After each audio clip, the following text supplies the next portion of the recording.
boya yuqoridagi holatni ko'rdingiz, juda xavfli holat. Prikol video olingan bo'lsa ham, ana shuni himoyalovchi mana bunaqangi adapter bor.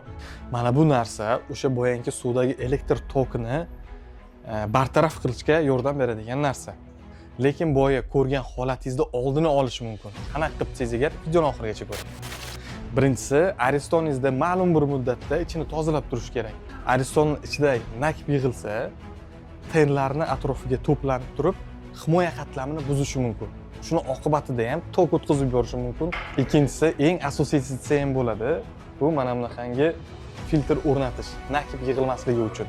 Ya'ni o'sha 1 yilda yig'iladigan nakibingiz buni o'rnatganingizdan keyin balkim 2 yil, balkim undan ko'proq muddatda yig'ilishi mumkin. Ya'ni uzoqroq xizmat qiladi.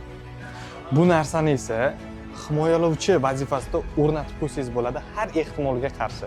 Mabodo mana shunaqa holat kuzatilmasligi uchundir. Bularning barchasini bizning Majman xo'jalik mollar do'konimizdan topishingiz mumkin.